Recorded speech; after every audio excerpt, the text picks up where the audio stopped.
নমস্কার বন্ধুরা, সকলে কেমন আছেন? আশা করি সকলেই ভালোই আছেন। তো আমি আজকে আরও একটা সুন্দর রেসিপি আমি আপনাদের সামনে নিয়ে এসেছি। তো আপনারা দেখতেই পাচ্ছেন এখানে একপাশে কচুর বই রয়েছে আর একপাশে মাছ রয়েছে। এটা কিন্তু শোল মাছ।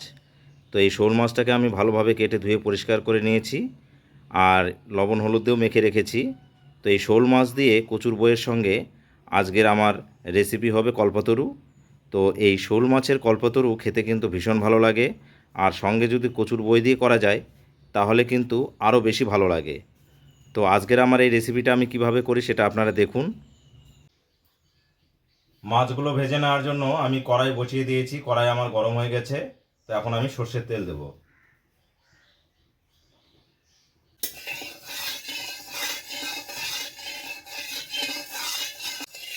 তেল আমার গরম হয়ে গেছে। এখন এই শোল মাছগুলোকে আমি ভেজে নেব।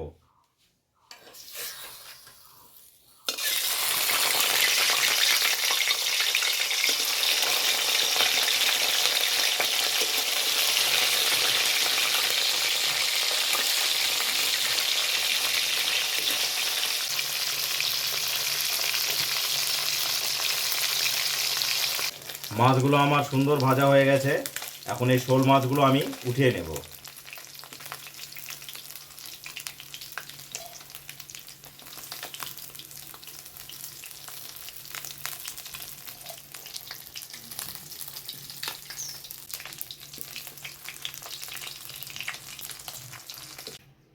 মাছ ভাজা তেলে এখন আমি ফোড়ন দিয়ে দেবো। তো ফোড়নে আমি এখানে একটা শুকনো লঙ্কা, একটা তেজপাতা, কয়েকটা গোটা গরম মশলা আর একটু জিরে নিয়েছি, দিয়ে দেবো। পেঁয়াজ কুচিটা দিয়ে দেবো।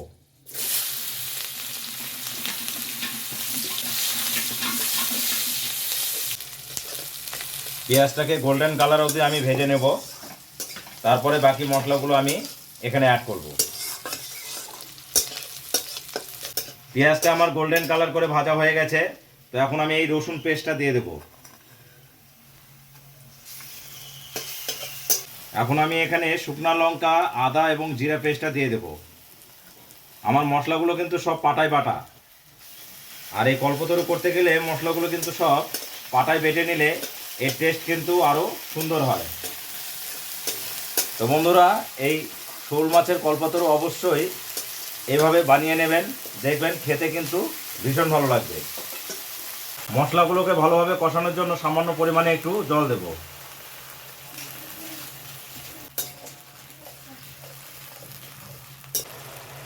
পরিমাণ মতো হলুদ দিয়ে দেব।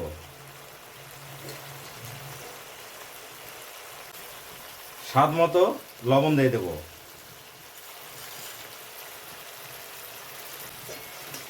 এবার সব মশলাগুলোকে আমি ভালোভাবে কষিয়ে নেব। দুটো টমেটো কুচি নিয়েছি, এটা দিয়ে দেব। মশলাগুলো আমার সুন্দরভাবে কষানো হয়ে গেছে। তো এখন আমি এই কচুর বইটা দিয়ে দেব। এই কচুর বই দিয়ে আরও সুন্দরভাবে আমি কষিয়ে নেব।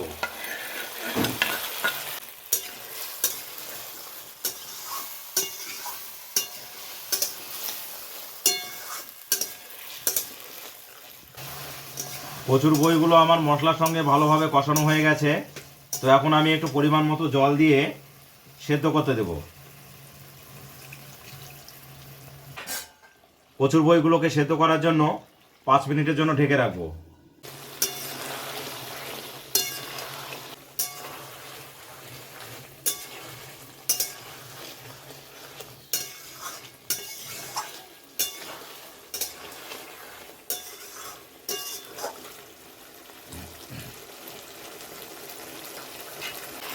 কচুর বইগুলো আমার মশলার সঙ্গে ভালোভাবে কষানো হয়ে গেছে।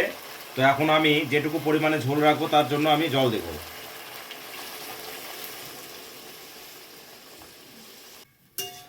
তো আমি এখানে পরিমাণ মতো জল দিয়েছি। এখন এটা ফুটে উঠলে আমি মাছগুলো ছেড়ে দেব।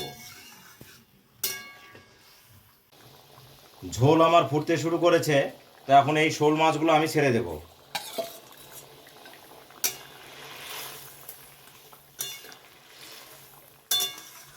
আমার এই কচুর বই দিয়ে শোল মাছের যে কল্পতরু সেটা কিন্তু হয়ে এসেছে। আমি আর সামান্য একটু ফুটিয়ে নেব। ঝোলটা আমি এই পরিমাণেই রাখবো। তো আপনারা দেখলেন আমি কিভাবে কচুর বই দিয়ে শোল মাছের কল্পতরুটা তৈরি করলাম। তো আপনারাও বাড়িতে এইভাবে তৈরি করে নেবেন, দেখবেন খেতে কিন্তু ভীষণ ভালো লাগবে।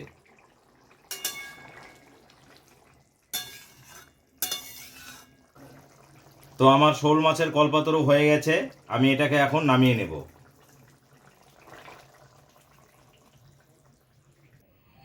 তো ফাইনালি বন্ধুরা, আজকের আমার এই কচুর বই দিয়ে শোল মাছের কল্পতরু হয়ে গেছে। দেখুন আমি নামিয়ে নিয়েছি, কত সুন্দর হয়েছে এর কালারটা। তো আজকের আমার এই রেসিপিটা যদি আপনাদের ভালো লেগে থাকে তাহলে অবশ্যই অবশ্যই লাইক শেয়ার কমেন্ট করে আমার পাশে থাকবেন। তো বন্ধুরা, আবার দেখা হবে কোনো একটা নতুন রেসিপি নিয়ে। ভালো থাকবেন সকলেই।